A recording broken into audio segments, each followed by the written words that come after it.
Bonjour, je suis Donald Capso, microbiologiste de santé publique en fin de stage à Emma Santé. Je vais vous parler du projet GBIC Malaria qui avait pour but de générer les évidences pour améliorer les bénéfices de la vaccination des enfants contre le paludisme qui s'est déroulé du 5 au 13 sur le terrain, notamment dans les districts de santé de Fumban et de Fumbot, avec un volet en formation sanitaire et un volet en communauté.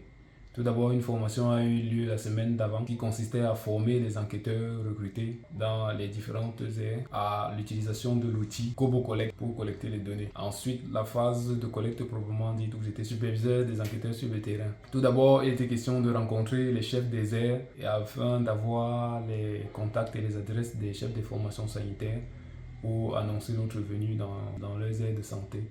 Et une fois cela fait, nous avons rencontré les chefs traditionnels et les chefs de quartier, les chefs de bloc, afin de nous introduire dans leur communauté. Cela s'est déroulé sur 5 jours et nous avons rencontré environ 500 couples mères-enfants. Il s'agissait donc des mamans qui avaient, sur la période de l'étude, des enfants de moins de 2 ans. Des enfants dont l'âge était compris entre 0 et 24 mois.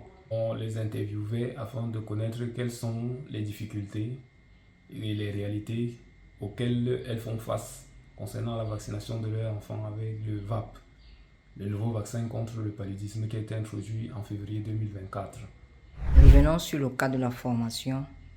Et quel était votre rôle dans cette formation-là? Pour le cadre de la formation des enquêteurs, j'étais formateur, je présentais les volets tels que le consentement éclairé. Pour les recherches en santé humaine, il est important que celui qui répond à des questions, qui partage des informations consente.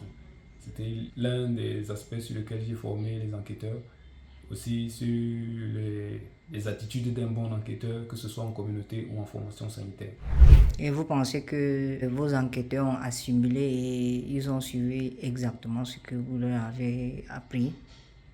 En effet, j'étais sur le terrain avec eux, donc j'ai eu l'occasion de les suivre de près et ça a été un franc succès en attendant les résultats des analyses et les futures publications d'articles qui vont suivre. Quelles sont les difficultés que vous avez rencontrées? La principale difficulté était liée aux barrières linguistiques, étant donné qu'on se rendrait dans le département du Noun et que la langue la plus parlée c'est le Bamoun.